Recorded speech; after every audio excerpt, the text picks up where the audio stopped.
Good evening. Are you guys excited?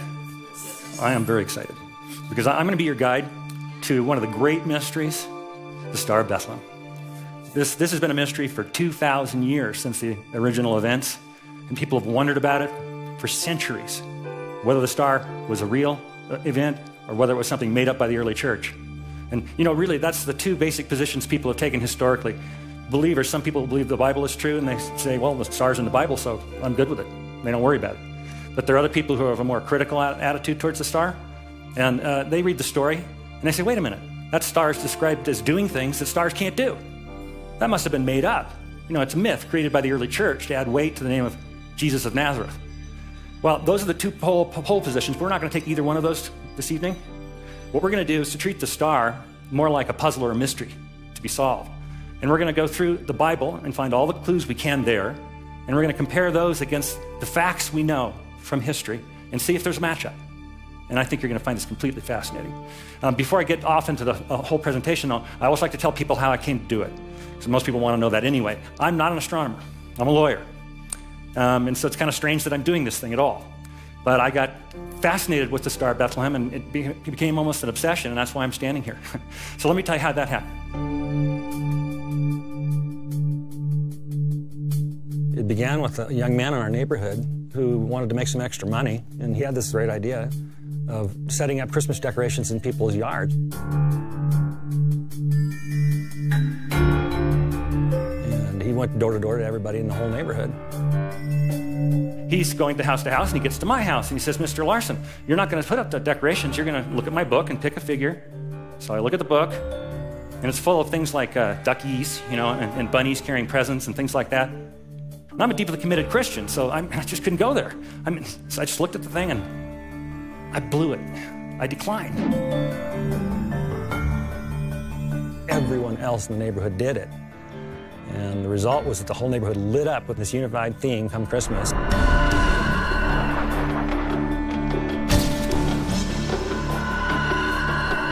People were driving in from out of town to drive through our neighborhood real slow, 5 miles an hour, all the kids looking out the windows and all that stuff. They get to the Larson house, and it's dark. So I had to do something. And my little daughter, Marion, decided what we should do is make the three wise men. So we did. We made wise men that stand about that high, draped them with cloth and all. They look pretty cool. They march across my front yard every year at Christmas time. So when you have three wise men, what else do you have to have? You got to have the star. So Marion says, Daddy, make a star. And I immediately kick in with the lawyer's way of thinking. It's like, well, what was the star? If I'm going to make a star, what did it do? What did it look like? How long did it last? And was it a shooting star? Did it explode? Was it an angel? What was the star? So I got sensitized to that question.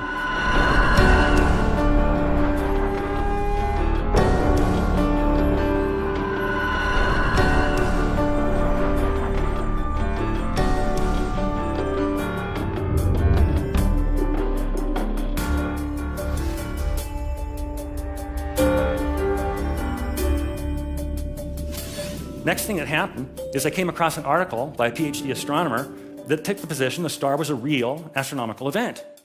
Fascinated me. Read the article. Most of it just went right over my head, because I'm not an astronomer. Didn't really understand it, but I kept it. I actually put it aside and intended to look at it every year, just almost like a Christmas tradition is what I was going to do. And I always thought in the back of my mind, someday I'm going to puzzle that stuff through. Astronomer or no, I'm going to figure that out.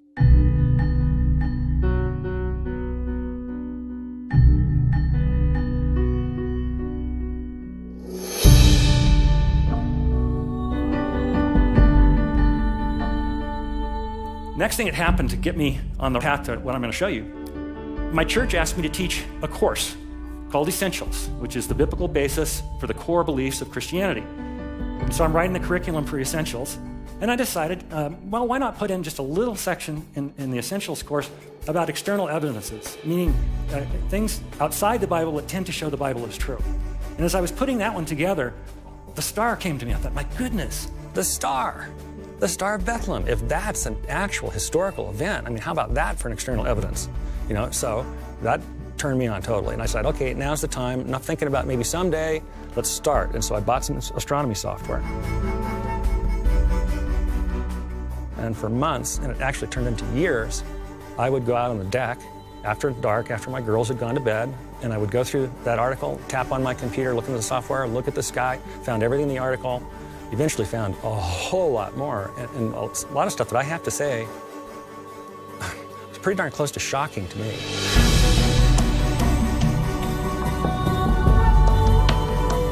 In fact, the presentation, when I first gave it to the Essentials class, basically dropped every jaw in the room.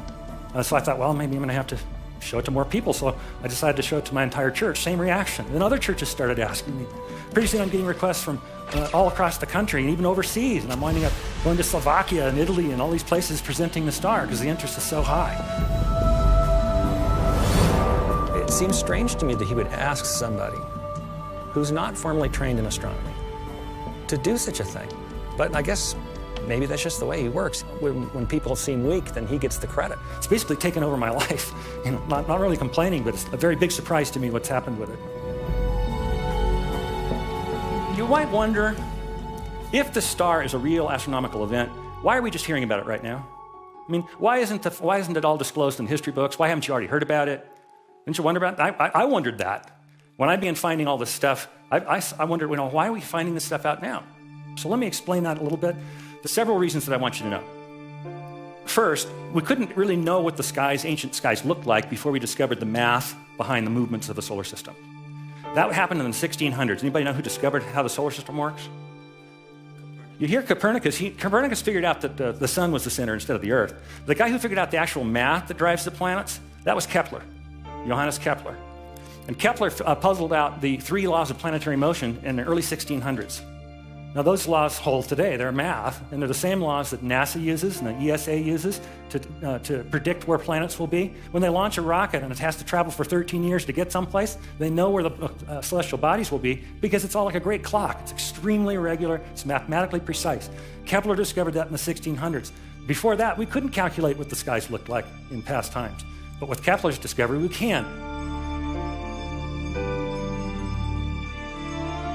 Kepler discovered the math, but he did have a problem. I mean, math was laborious back then. It was done in your head or on paper, and you have a lot of calculations if you're trying to calculate the appearance of the night sky and all the stars in it. I mean, that's a lot of work. And the man used, a quill pen and some vellum probably, and probably took a long time for him to draw a chart. Now, it would be accurate. His math was excellent, and he'd have an accurate picture, but it would be a snapshot. And if you calculated the appearance of the sky on the wrong day, or the wrong week, or the wrong hour for that matter, he might totally miss something very significant. But that all changed, today. I mean, that's one of the reasons why we're hearing about the star now, because we've taken that math and put it into software. You can see the night sky from any place on the surface of the Earth at any time in history in an instant. And it's so fast you can animate the sky. Kepler was a religious guy, and so the first thing he did, once he discovered these laws, he starts cranking those laws trying to find what? The Star of Bethlehem. He wrote 2 books on it. But Kepler missed the star. And the reason he missed the star is he was looking in the skies of the wrong years. Here's the problem. Kepler had a mistaken understanding of first century history. He thought a very important man died on a certain date, and he was just wrong. The very important man was King Herod, the same King Herod who tried to kill the baby Jesus. So obviously Herod was alive when Jesus was born, and Kepler believed that Herod died in 4 BC, and so he only looked in earlier years. He looked in 5 and 6 and 7 BC for the Star of Bethlehem. When you look in those years, you don't find much. It turns out that Kepler was taking his information from the writings of one Flavius Josephus. Josephus was a Jewish scholar. He wrote at about the same time that Jesus was on earth, and he wrote Jewish histories. And from the Josephus writings, it's possible to infer the date of Herod's death. I use that word infer because he didn't use our dating system, our calendar system, so he couldn't just say 4 BC. But you can infer the date of Herod's death from Josephus's writing. Kepler thought that inference should be 4 BC. But we have new knowledge. A man took an interest in this question of when Herod died, and this gentleman went and looked at manuscripts from Josephus. He looked at in the British Museum and our museums here in the United States, and he found that all the oldest manuscripts, every one that dates before 1544, all of them are consistent with Herod having died in 1 BC. Some kind of a printing or copying error or something crept in and propagated from there. And so actually, if you have a copy of Josephus on your shelf right now, it's probably going to be a 4 BC copy because it propagated widely. But all the early manuscripts, are consistent with Herod having died in 1. And that opens up the possibility for us to look in the years 2 and 3 BC for the star. And when you look there, the sky explodes.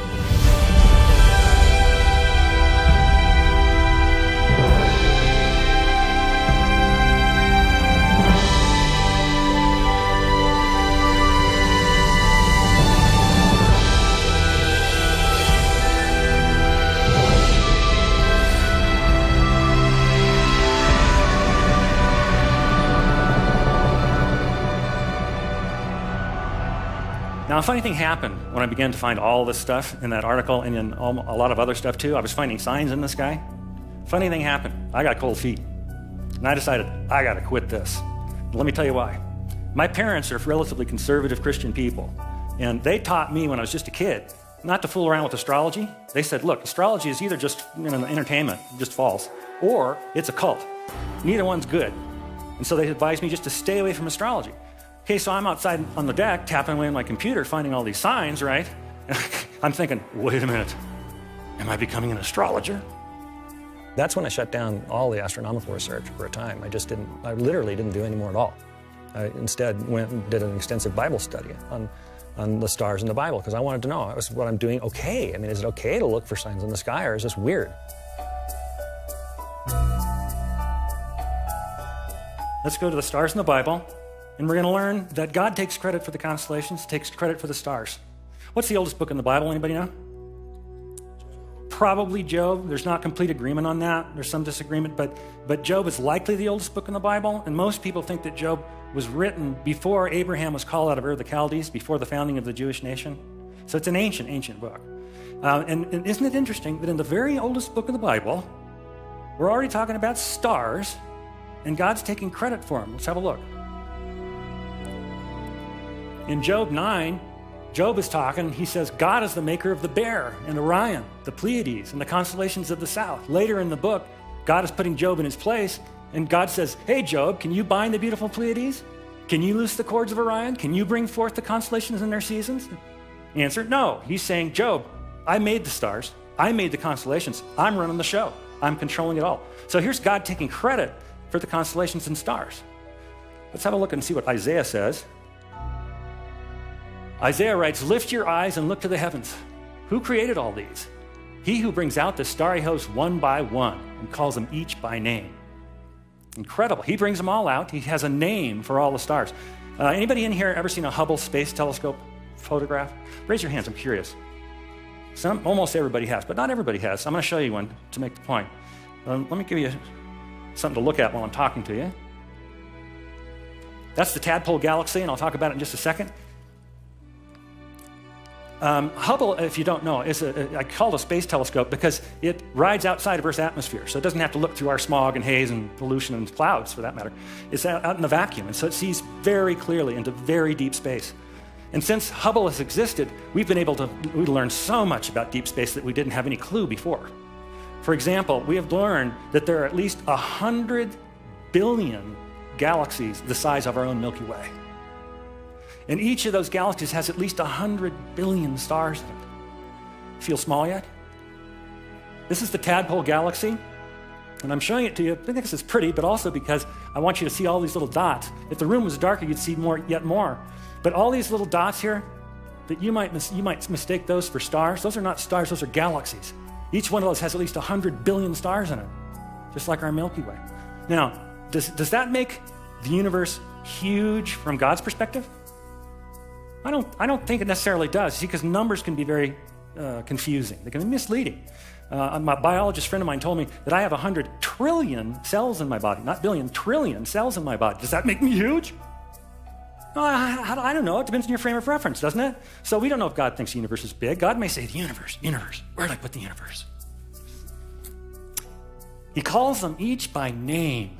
Because of God's great power and mighty strength, not one of them is missing. What does it mean to be missing? It means to be out of place, not where you belong. You mean all the stars, hundreds upon hundreds of billions of stars, are right where God wants them? That's what Isaiah is saying. Now I'm going to show you something that David has said.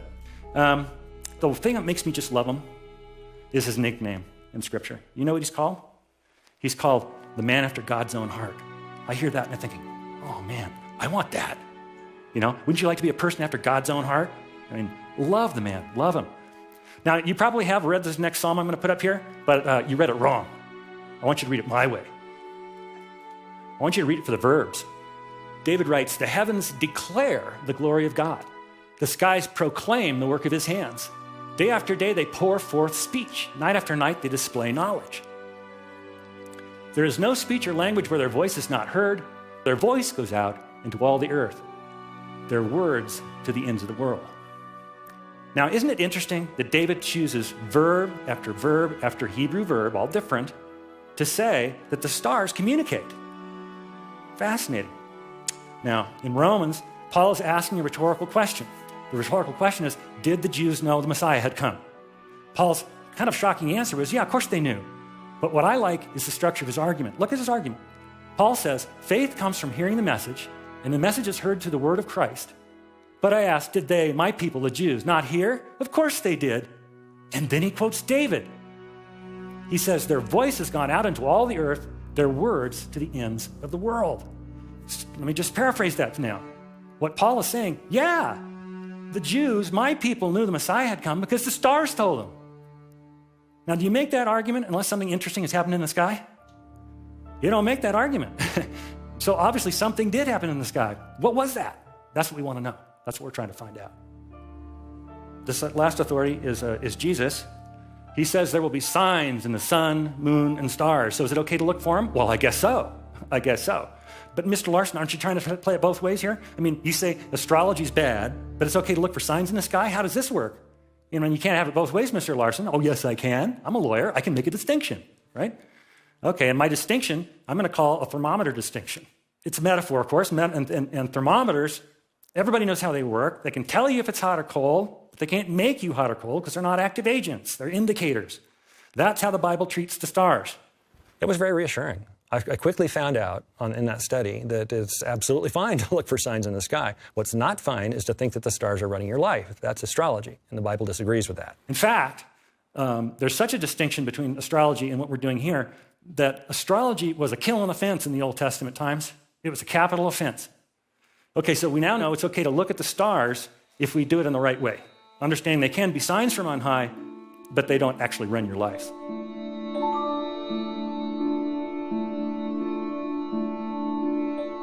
When I began really pushing hard the research after having found the stuff in Craig Chester's article, I wanted to go further. So that means I had to really puzzle it through. It's the only way I feel safe making a presentation is if I pushed it all the way back and I know what I'm saying is so. And I've got the back end filled in. So I went to Matthew and I treated it like it was the Bible. I mean, that was the real set of clues right there. And most researchers don't pay that much attention to Matthew, only to the extent they see, oh, there was a star. They basically don't treat the Bible seriously. You know, they find out there's a star, they see Matthew chapter 2, and then they throw away the Bible, you know, and just start looking around in the sky. And for that reason, nearly everything in the night sky has been proposed as the Star of Bethlehem at some point or another. Nearly everything. I wanted to go through and see, well, let's mine this for data. I'm looking for data points here. I'm looking for clues to solve a mystery. And so I went through Matthew very, very carefully and found that if you pay close attention, there are 9 characteristics of the star. That's a fair amount of data. When you have that much data, you can quickly eliminate a whole lot of things that other people are proposing. Why? Well, because I'm paying attention to Matthew. And I'm very conservative, too, about this issue. So if we find something in the sky that, maybe fulfills 8, I'm going to say, that's interesting, but it's not the star. It has to completely line up with Scripture for me to think it's really the star. In fact, when you guys go home, if you get interested in this, you go home and you Google this deal, you're going to get a bunch of weird stuff coming up, occult, strange, bizarre stuff. Fortunately, in most of the major search engines, my site's going to be very near the top because it's very well rated. So you can find my site, and I encourage you to go there. My site is called BethlehemStar.net. So let's go to the 2nd chapter of Matthew and look at the clues. After Jesus was born in Bethlehem in Judea during the time of King Herod, so you see again how important it is when Herod died. If Herod died in 4 BC, you're looking later years, but we think he died in 1, so we're looking in 2 and 3 BC. Magi came from the east to Jerusalem. Okay, got to ask, what's a magus? Same word root as our word magic. Are they magicians? The one showed up in Acts, and he was a bad actor, so some of them were bad. We don't know that much about the Magi. We don't even really know how many there were. We think there were 3 only because there are 3 gifts mentioned in Scripture. But we do know something about Magi, at least, because we have the writings of a Jewish philosopher and historian named Philo. Philo lived in Alexandria, Egypt, in the large Jewish community there, and he was a copious writer. And his works have made it through to the present day. I've got a huge compendium of Philo at home. Most first-century histories have been lost. That's the truth, because we burned the world's major libraries in various conflicts over the years. But Philo made it through, and Philo does discuss Magi. And he describes a particular school of Magi. He calls it the Eastern School. And these Magi he praises. He says these guys understand the natural order, and they're able to explain the natural order to others. And they were, according to Philo, probably what we might call something like proto-scientists. They were the scientists of their day. At least this fancy Eastern school of Magi was of that character. Now, we don't know that these Magi in Scripture are from that Eastern school, but don't you think it's interesting that Matthew wants us to know they came from the East? I think he's telling us these Magi were from the good school. Impressive Magi. I have a theory about this Eastern school of Magi that perhaps they were descended from Daniel's day. Daniel never went home. He stayed there until he died. And I'm sure was training people to come up behind him. That may well be the Eastern school that gets described in Philo. The Magi asked a question that's just loaded with clues. They said, where is the one who has been born king of the Jews? Those 3 clues right there. Did you see them go by? Whatever the Magi saw in the sky suggested to them birth, the Jewish nation, and kingship.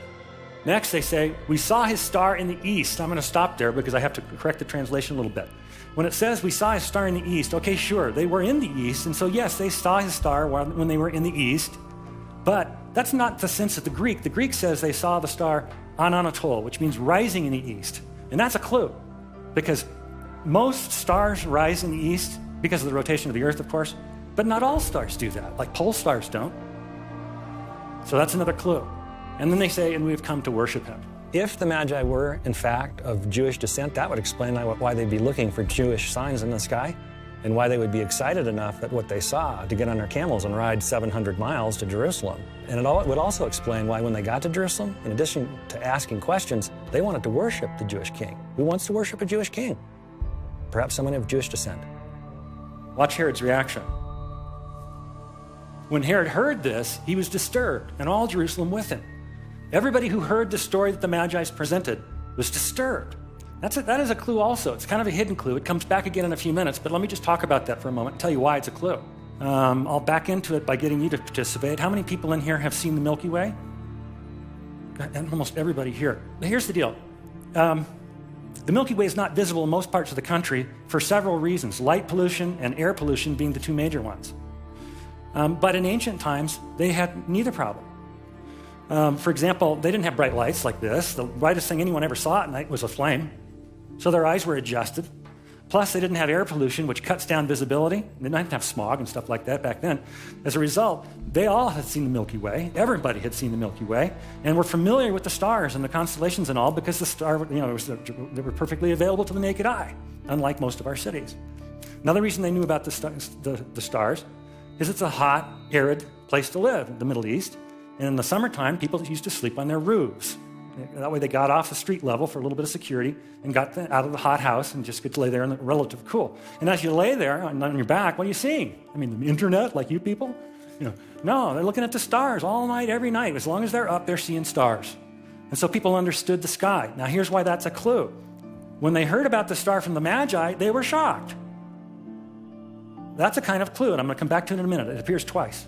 When he had called together all the people's chief priests and teachers of the law, he asked them where the Christ was to be born. Now what's going to happen is his chief priests and teachers, they're going to quote the ancient prophet Micah.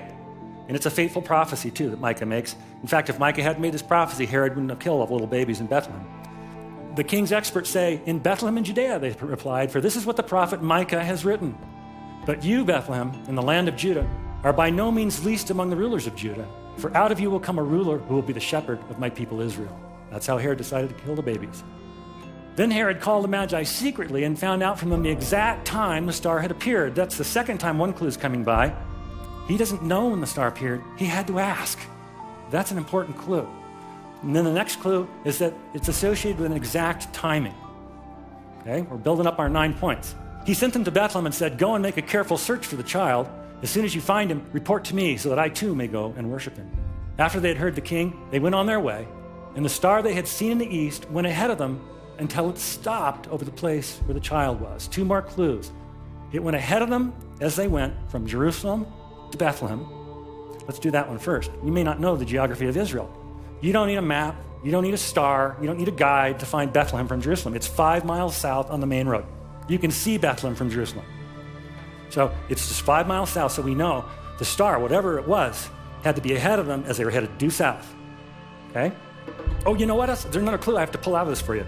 Remember that they saw the star when they were in the east, and then they traveled to Jerusalem, and then they saw the star still? That means the star endured over time. And then here's the tough one. Here's the toughest of all the 9 points. Until it stopped over the place where the child was. Can a star stop? You wouldn't think so, but it can and did, and I'm going to show you. You now know more about the star than any of your neighbors. I promise you, you now know the 9 points that identify the star. So I'm going to give you a little quiz here. Don't worry, you'll do great. First, might the star have been a shooting star, meteorite? No, I agree with you. Not. Well, why not? There are probably 6 or 8 reasons why. Doesn't stop, right? Shooting stars don't do that, right? Gone for 2 seconds. Okay, what about, it's not a shooting star, what about comet? I'll answer that one for you. Comets are a better candidate because they rise in the east like other stars. They endure over time. They can be spectacular. Some of them have tails that could be taken to point. That's kind of cool. But I don't think it was a comet. I got basically 3 reasons for thinking that. First one is kind of soft science, but it's just the fact that from the earliest recorded human history, and by that I mean cave paintings, from the very earliest times, comets have been omens of doom. That's how humans conceive of them, because they operate outside the normal system. They come from nowhere, it seems like. So in the earliest cave paintings, if there's a comet in there, in the cave painting, all the animals are running from it. And even in the 20th century, even as far as that modern a time, people still thought comets were omens of doom. The first time Halley showed up in the 20th century, all the churches packed. Everybody thought, the world was ending. So what I'm thinking is probably wasn't a comet. I mean, would God choose an omen of doom to announce the coming of Messiah? I mean, I don't know. Maybe. It doesn't seem likely. But there are other reasons not to think it was not a comet. Several ancient cultures kept excellent astronomical records, notably the Chinese. You go to the records, you look in the years 2 and 3 BC, which is our hypothesis, no comets.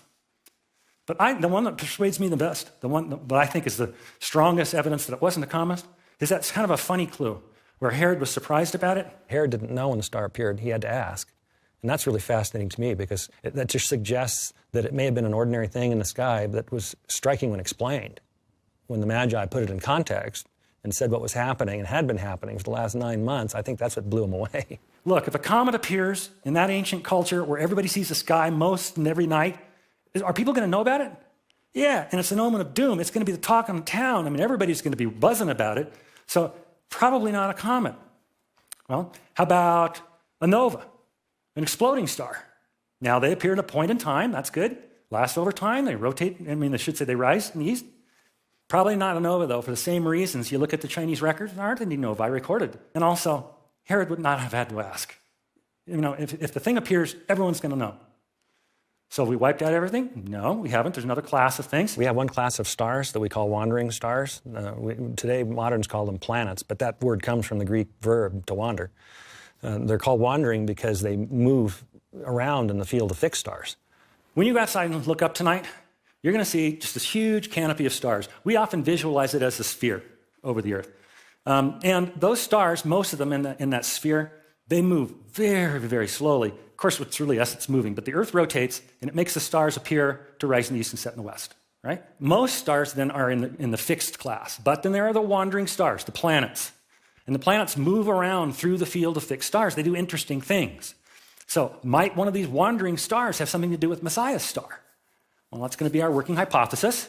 Anybody tell me what's the largest planet in the solar system? It's Jupiter. Jupiter's named for the highest god in the Roman pantheon. It's a gas giant, we call it. It's the biggest planet by far. It's about 11 times the diameter of Earth. It's hundreds of times more massive. Runs in an orbit way outside of Earth. It takes about 12 years to get around the sun. So might Jupiter, which has been known as the king planet from ancient times because it's the biggest one, might Jupiter have something to do with Messiah's star? Well, that's going to be a hypothesis that we can test. Now, it's not going to be enough to have a kingly name. Jupiter's going to have to do some pretty peculiar things to satisfy all 9 points from the Bible. So did Jupiter do that? So now I'm going to take you and show you the starry dance. We're going to go to the sky and see what really happened 2,000 years ago. This program, incidentally, is it's called Starry Night, and it's a fabulous program. I'm only going to use it just a little here today to show you something spectacular, but if you're interested in astronomy, it's great stuff. Used widely by astronomers around the world. It is extremely accurate. It incorporates Kepler's 3 laws of planetary motion, plus Newton refined Kepler's work. He added something called perturbations, and that's all included in the software. So what I'm going to be showing you through these screens is not something that approximates what things looked like in ancient times. It's quite an accurate reproduction of the positions of the planets because we can actually calculate that. So we can view from any place we like. I'm choosing to view from Babylon because I believe that's probably where the Magi came from. That's the Eastern school. And now most everybody in this room knows that Babylon's in Iraq. People didn't used to know that, but now everybody's very familiar. It's about 60 miles south of Baghdad, right? And you can choose any time to view, and we're viewing 3 BC. It's September. This is the compass rose. It says east, and this red line is the path of Jupiter through the sky. I've turned it on just to make it easier for you to follow Jupiter. Now, when I animate the sky, what's going to happen is you're going to watch the screen increment, and it's going to kind of do it stepwise. And what's happening in between those steps is the program is running through all that math to make sure that exactly what you see is exactly what happened. So let's take a look. And we see Jupiter rising. Oh, cool, Mr. Larson. There better be more, right? Oh, yeah, there's more. I'm already messing with you, though, because there are actually 2 things here. Can you see the 2 objects there? Let me take you to another screen so I can enlarge it without messing this screen up. I'm just going to zoom in. And as I zoom in, you'll find that there are 2 objects there. This is Jupiter. The smaller object is a star. It has a name. It's called Regulus. That's the same word root as our word regal. The Babylonians called Regulus Sharu, which means king. The Romans called Regulus Rex, which means king. This is the king star. We now have the king planet and the king star coming into very close approach. So I'm out there on the deck and I'm typing away and I find this and I'm thinking, well, that's pretty cool. I mean, I can see king there. Well, that was interesting. It was. That was a conjunction. It was interesting, but it also made me suspicious, because like I say, I'm a lawyer and I'm not an astronomer and I didn't want to be fooled. I don't want to find something that turns out to not have any significance at all. Maybe that happens every Thursday, So I started running the universe backwards and forwards, just trying to find out how often do these conjunctions happen.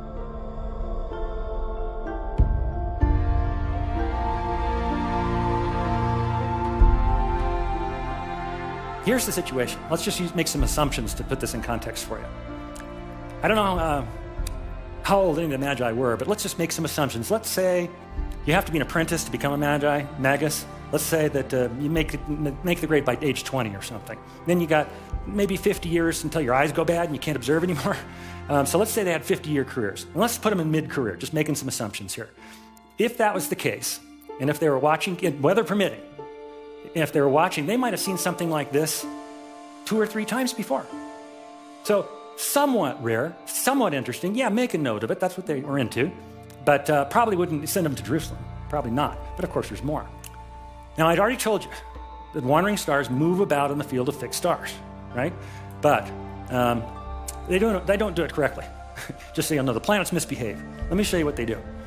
Here's what it looks like. Here's what Mars looks like as it moves through the fixed stars. It moves along like you'd expect it to, but then it slows down and loops, continues on a ways, and loops again. Well, what's with that, Mars? That's pretty weird, isn't it? Okay, I mean, it's looping through the sky like that. That's exactly what it looks like, but of course it's optical. It's what astronomers call retrograde motion. Retrograde motion. It's caused by the fact that we're watching from a moving platform. Just like when you are driving your car and you pass somebody on the roadway, they appear to drop back. They're not really going backwards. You're just watching from a moving platform. Same thing, we're watching from Earth. And so when Earth spins past another planet in its orbit, that planet may appear to act strangely, move backwards, retrograde motion. And Jupiter does that, of course. Jupiter's retrograde is very shallow, if I can get my star to go on. Jupiter goes like this. It slows up. It doesn't blink like that. And it does a very shallow little circle, kind of a little like that. Yeah, it kind of looks like a halo over somebody. So did Jupiter do that at an interesting time? Well, yes, it did. Let's take a look. I'll animate Jupiter and let it drop a tail so you can watch it. Jupiter passed Regulus, changed its mind, stopped and went back for a second close approach. That's 2. Passed Regulus again, changed its mind, and came back for a third close approach. Triple conjunction, much more rare, much more rare. And if you choose to see it, Jupiter has just drawn a halo or a crown over the king planet. Interesting. I can see king there, can't you? I can see king, king, king, right? Some people would say, well, king, king, king, you know, new king, or maybe it means birth. I don't know. I can't get much more out of that, but I do see king there, very sure. A lot of stuff still missing, though. I mean, I don't see the Jewish nation up there anyplace. So, of course, there's more. Next, I want to ask you a question. 12 Jewish tribes. One produces Messiah. Which one? Anybody know? You're right. Say it louder. It's Judah. That's right. What's the animal symbol for the tribe of Judah? That's correct. Okay, good. Let me take you to the first book of the Bible. Look at Genesis 49 for a prediction of the coming Messiah. We read, "You're a lion's cub, O Judah. You return from the prey, my son. Like a lion, he crouches and lies down. Like a lioness, who dares rouse him? The scepter will not depart from Judah, nor the ruler's staff from between his feet, until he comes to whom the scepter belongs, and the obedience of the nations is his." I need a prop. I'm going to use this for a prop. Y'all know what a scepter is? It's the thing that kings hold to show that they're kings, right? I want you to remember this scepter because it's going to show up again. Okay, so this is a prediction of Messiah coming in his role as King of Kings. Well, that association with the Lion of Judah, that helps us. Let's go back to the sky. If we look at the sky and turn on the constellations, we'll see that Jupiter has been crowning Regulus right here in the constellation Leo the Lion. Well, now I can see an association with the Jewish nation. I can see King, King, King in Leo. Well, that's pretty interesting. That's pretty cool. But there's something even bigger that I got to show you that really spooked me when I saw it. And to do that, I'm going to take you back to the Bible, to the last book of the Bible. We've just been in the first book of the Bible. Now we're in the last book of the Bible, Revelation.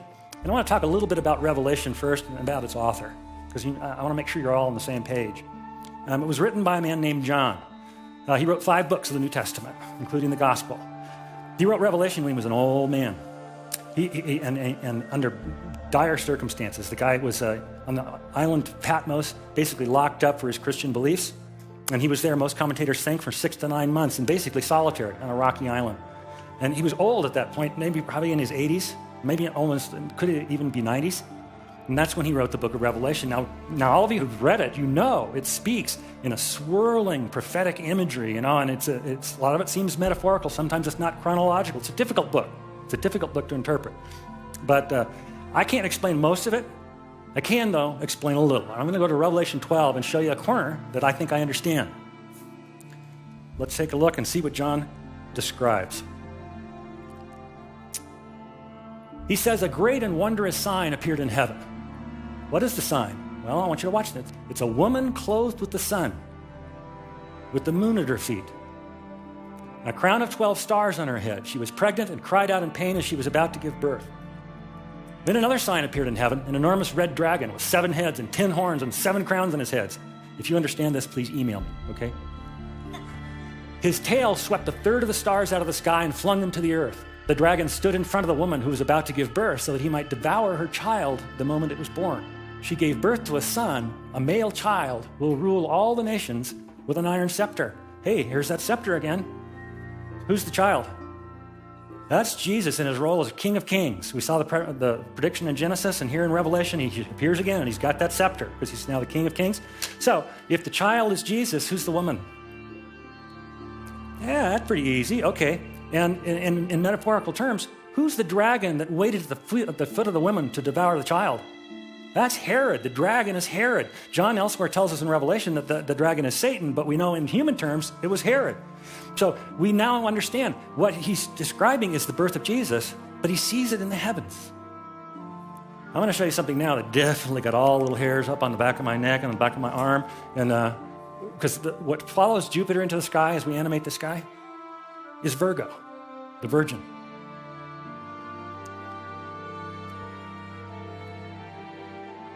And she's clothed in the sun. And she has the moon at her feet. It's just a crescent moon, a very small crescent, barely visible moon. There's a reason for that. This is Jewish New Year, Rosh Hashanah. The sheer weight of symbolism in the sky on this day blew me away. In September of 3 BC, when Jupiter is coming in a close conjunction with Regulus, the king planet and the king star, that happening in Leo, the lion representing the nation of Judah, the tribe of Judah, that rises in the sky, and behind it rises Virgo, the Virgin, and she's clothed in the sun, and she has the moon at her feet. It's exactly what John describes in Revelation 12. It's what he saw in his vision. It's obvious. That got me. When I went on the time forward and saw that rise and realized, oh my goodness, that's what John saw. There it is. That really let all the hairs come up.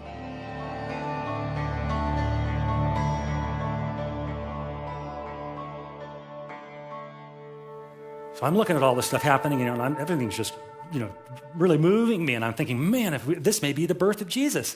And then I thought, wait a minute, maybe not. Because Jewish people and a lot of Christian people believe that life begins at conception. So I thought to myself, well, maybe this is the conception of Jesus. Maybe this is the Annunciation, when Gabriel appeared to Mary and she said, be it done unto me. Well, you can test that. I thought, well, let's just wind forward 9 months and see if there's anything interesting happening in the sky. So that's what I did. So let's jump forward 9 months. Now, we're still reading from Babylon because I don't think they've left yet. It's now 2 BC. It's June. It's 9 months later. Jupiter has finished crowning Regulus in Leo and is now moving backwards through the constellations like it always does. I'm going to let the sun set because I need the sky to be darker. You can see it setting in the west, of course, like everything does because of the rotation of the earth. Incidentally, if you're in Babylon and you're looking west, what are you looking toward? Israel. Okay. Now I'm going to show you something that you can see in any planetarium around the world. Even if they don't believe in Jesus or the Bible or anything, they're going to show you this at Christmas. Because all planetaria do Christmas shows. That's the only way they can get you in there, right? And they always show this event because this event is simply so spectacular. Whether they believe in God or not, they're going to show you this shot. I'm going to kind of cheat as I show it to you, though, because observation back then was all naked eye observation. They had no lenses. So I'm going to cheat. I'm going to zoom in because I want to show you guys. I'm going to take you in on the secret of what's happening here. They couldn't zoom, but we can. So I'm going to zoom in, way in. Until finally, I get those two objects separated. One of them's Jupiter. The other one's another planet. You're going to tell me which one, too. Men are from Mars. Women are from Venus. That's the mother planet. Venus is the mother planet. So we have Jupiter, the king planet, and Venus, the mother planet, coming into very close conjunction. That seems kind of pregnant, doesn't it? In fact, they got even closer than that. Let me wind time forward just a little bit. What I'm trying to show you is that they really stacked like a figure eight. So they didn't block each other's light. They added. What you had then was two stars stacked on top of each other, too close together to separate with the naked eye. And so to an observer, it appeared to be the brightest star anyone alive had ever seen. We know the math, and so I can tell you that no one alive had ever seen a star that bright. That was it. I believe the Star of Bethlehem was the brightest star. So we've seen the birth of the king in the sky. We've seen the brightest star. But now we have the issue of it being in the south. Remember when they were traveling from Jerusalem to Bethlehem, the star is said to have been before them, ahead of them. So it would have to be in the southern sky. So let's go back to the sky, see if Jupiter did that. They've now traveled to Jerusalem. It's November. I've given them some time for travel. This is south. Remember, Bethlehem is due south of Jerusalem.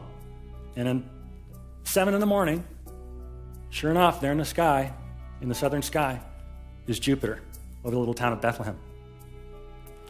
Now the hard part, though. Can a star stop? How can a star stop? That was a puzzler. Because we all know stars can't stop. I mean, physics and inertia prevent that. So I puzzled with that hard. I worried about that one until I realized that I had the problem upside down. I had it backwards. The problem is not that stars can't stop. The problem is that all stars are always stopped. I mean, they move like the hour hand on your watch. You can't see it. You know it's moving, but you can see it move. Well, if the problem is that stars are always stopped, what can Matthew have meant by saying the star stopped? And I thought retrograde motion, because of course stars do stop, planets do, in their movement through the field of fixed stars. They stop, they even reverse course. And that's how I think retrograde motion explains what the star stopping was. So did Jupiter do that? Let's have a look. I'll animate Jupiter and let it drop a tail. And there you see it, sure enough. Jupiter comes to a full stop and reverses course over the little town of Bethlehem. But I want to show you another screen. It's more fun because I can throw dates with it. Now what I'm going to do on this one is I'm going to let Jupiter fly through the field of fixed stars, and it's going to throw off dates so we can tell when these events are happening. The first one there, I know it's small, I'll read it for you. It says 1030 of 2 BC. Now let's fly Jupiter. You see it moving through the fixed stars. That says 1125 of 2 BC, and it's slowing up. It's going to stop right about here, reverse course. The date when it stopped over the little town of Bethlehem, 1225 of 2 BC. Does that date sound familiar? Well, Mr. Larson, you mean they went down there on Christmas? Well, it turns out that's true. Am I saying that Jesus was born on 1225? No, I'm not saying that at all. Absolutely. In fact, I don't think anyone thinks that. No, what I'm saying is that is quite possibly the date of the first Christmas. Did it have any meaning to them? No, it had no meaning. The date had no meaning to them because they didn't even use our calendar system. I mean, but it does have meaning to us. It could well be assigned to us. Let me give you the chronology now. In September of 3 BC, Jupiter crowns Regulus in Leo. Up rises Virgo, clothed in the sun, new moon, birth at her feet, Rosh Hashanah, Jewish New Year. 9 months later, the biggest planet goes together with the brightest planet to make the brightest star anyone alive had ever seen. Where? Right over Jerusalem as it sets. The Magi ride. They get there sometime around November. They go to Herod and they say, we've seen the star. Where's the baby king? Herod says, Bethlehem. So they're leaving the gates of Jerusalem to go to Bethlehem, 5-mile trek.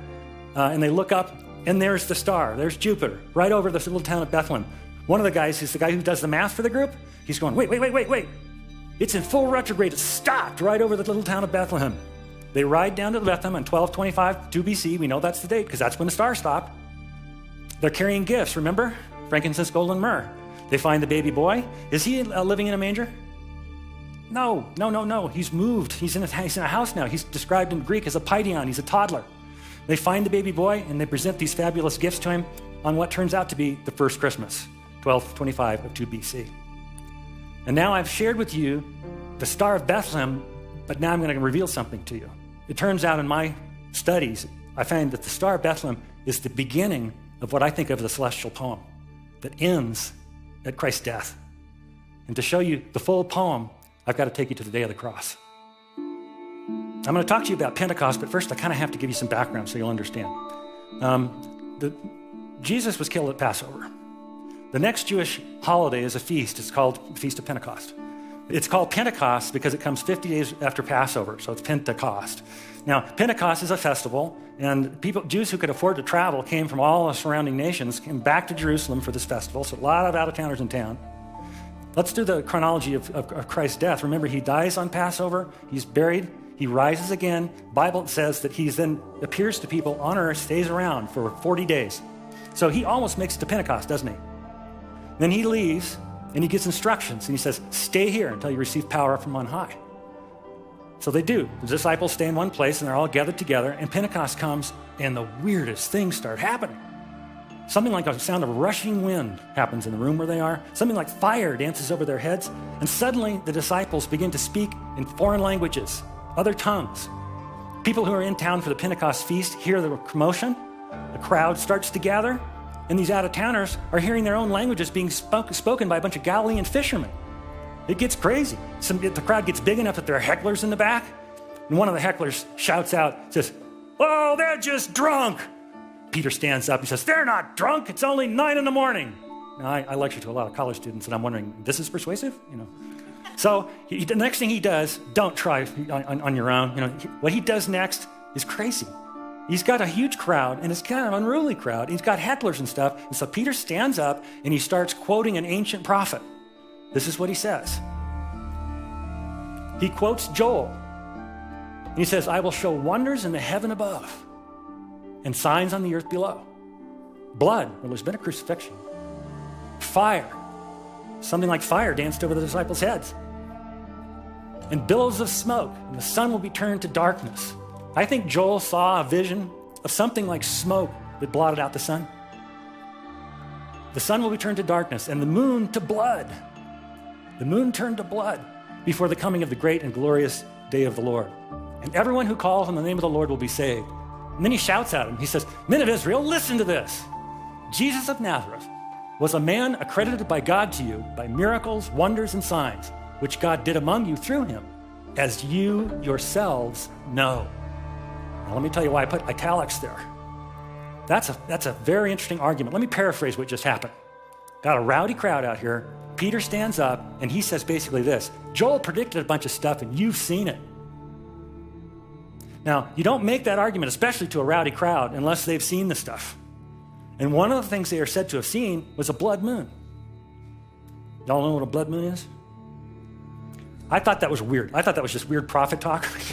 I don't know. Have you ever read and you see something in Scripture and it strikes you as so strange, like the moon would be turned to blood? And you say, "Oh, okay." It just sounds like prophet talk, and I didn't know what it meant. But it turned out I was very wrong. That's a technical term. It's an ancient technical term, and it has a specific meaning. It means a lunar eclipse. Why do they call those blood moons? Because when the moon goes into eclipse, it goes into Earth's shadow. And so it gets no direct illumination from the sun. Instead, the only light that hits the moon under those conditions is refracted through the Earth's atmosphere. It's red-shifted. Same thing, the similar phenomenon makes our sunsets red sometimes. So when the light comes through our atmosphere and it's red-shifted, it illuminates the moon, which becomes a dull red color. Have you ever seen one of those? Yeah, pretty spectacular, aren't they? It can be. Well, here's the gist of what we've just seen. Peter says that Joel said that there's a blood moon, and you've seen it. So there was an eclipse. Interesting. Now we need to date Christ's execution. The reason we have to do that is otherwise we won't know what to look at the sky. We need to know what day we should study the sky to see the end of this poem that I'm showing you. So we have clues. Incidentally, let me make another pitch for my website here, BethlehemStar.net. And the reason I'm pitching it again right here, there's a whole lot of really fascinating stuff on the website about this issue, the dating of Christ's execution. First, we know it was Preparation Day, and the Sabbath was about to begin. Okay, some of you may not know what Preparation Day means. Jews of this time, if they were observant Jews, could not work on the Sabbath, which was Saturday.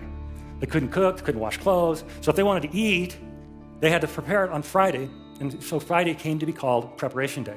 So all 4 Gospels say that Jesus was killed on a Friday. Next clue. It was just before the Passover feast. Now, that's super useful, because we know when Passover is. We find from Leviticus, the Lord's Passover begins at twilight on the 14th day of the first month. That's the Jewish lunar month of Nisan. The Jewish calendar is not a solar calendar like the one we use. So those 3 clues taken together are extremely powerful. And let me explain why. Because their lunar calendar works like our solar calendar in some ways, and this is one of them. Think about your birthday. It's always on the same day of the month, right? Is it always on the same day of the week?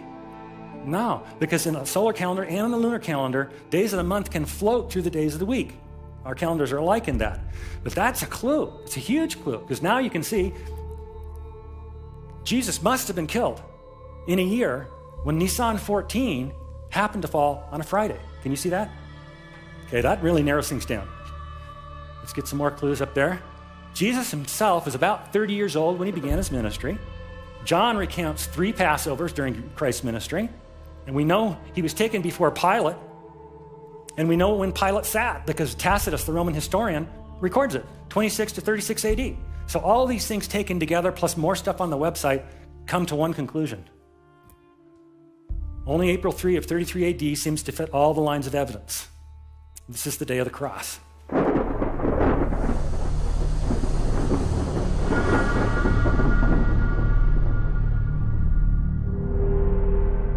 Isaiah says that the Messiah was beaten so severely he was hardly recognizable as human. And in that state, they put him on the cross at 9 a.m. He only lasted about 6 hours.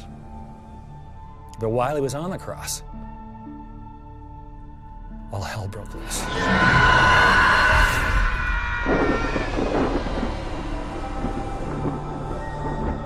There were earthquakes, big earthquakes, big enough to bust boulders because the New Testament tells us this. The sky gets dark at noon. Joel, in his vision of this event, seems to describe billowing clouds of smoke that obscured the sun. Tombs get shaken open. There's a veil in the Holy of Holies in the temple at Jerusalem. It separates the deepest part of the sanctuary from all the people who come to church, synagogue. That was ripped in half from top to bottom, symbolizing ordinary folks having direct access to the Holy of Holies, to God himself, because Messiah's sacrifice made it possible. They had to get him down off the cross before sundown. They had to do that, because otherwise he would defile the Passover.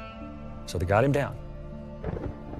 But the signs didn't stop. When the moon rose that evening, it was a blood moon, a lunar eclipse, which probably scared everybody there to death. I mean, I can really honestly think, having lived through all of those events and then seeing the blood moon, being scared spitless.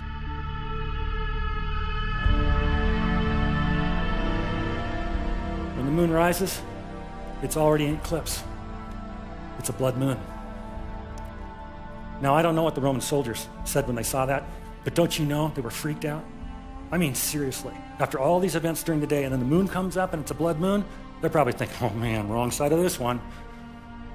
But there's more, and I want you to see it all. To show you what else there is, I need to take you back to Scripture. Because I want to get some data from Mark. I'm jumping around in the book, because all I want is the time of day. It was the 3rd hour when they crucified him, Mark tells us, and Mark counts from 6, so he's telling us he went on the cross at 9 a.m. At the 6th hour, which is noon, darkness came over the whole land until the 9th hour. And at the 9th hour, Jesus cried out in a loud voice, Eloi, Eloi, lama sabachthani, which means, my God, why have you forsaken me?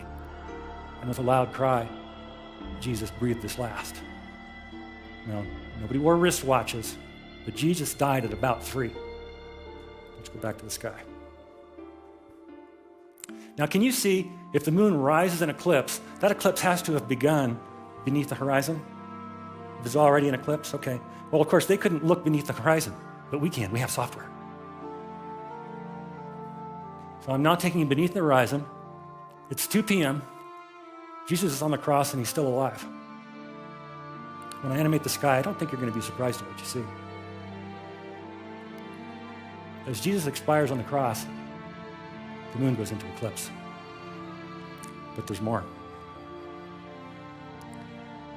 To show you what else there is, I needed to remind you of the skies of Jesus' birth or perhaps conception. Magnificent imagery: Jupiter crowning Regulus, in Leo, uprises Virgo, the Virgin clothed in the sun, new moon, Rosh Hashanah, spectacular. And now return to the sky of Christ's death and turn on the constellations. And you see the moon has returned to the foot of Virgo. But now it's a full moon, a life fully lived, blotted out in blood.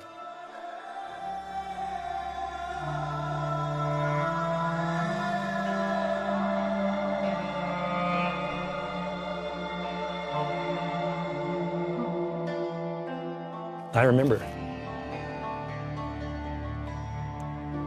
the night when I found the eclipse at Christ's crucifixion. I remember it because of what was happening to me. When I found that the moon was back at the foot of the Virgin, and then when I further found that the moon went into eclipse at the moment my Savior expired on the cross.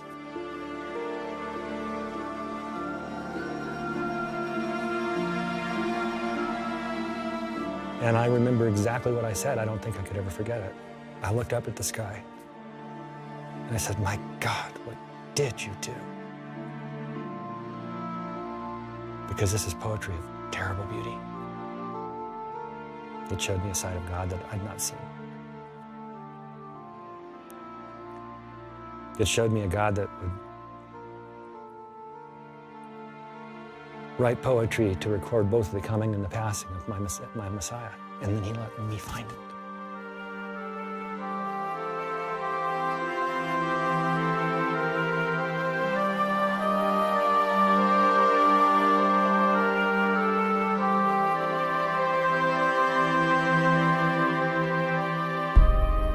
So what does this mean? What does this mean? You know, human beings have a characteristic response when they see a sign. They draw near to learn the fuller message. That's what Moses did when he saw the bush that burned but wasn't consumed by the flames. He drew near to learn the fuller message. It's what the Magi did when they saw the symbolism in the sky. They rode for Jerusalem to learn the fuller message. So what does this mean? Well, one thing it means is you can press the scriptures extremely hard and they hold up. But it means more than that. I believe it means Messiah has come. Our Messiah was announced in the sky. It's possible for us to have reconciliation with the perfect God because of Messiah's sacrifice. We just have to accept that. It might mean even more than that. Because if we found the star and a reasonable person could conclude that we have, well, then the star was part of the natural order. The solar system is like a great clock. It's mathematically precise. We know exactly what it looked like thousands of years ago. And if the star was a part of that great clockwork solar system and universe, that means it was a clockwork star. And that to me is almost overwhelming, because that means that from the very moment that God flung the universe into existence, he had to know exactly when he would enter the human race as a man and when Messiah would expire on the cross, because he marked it in the stars from before time.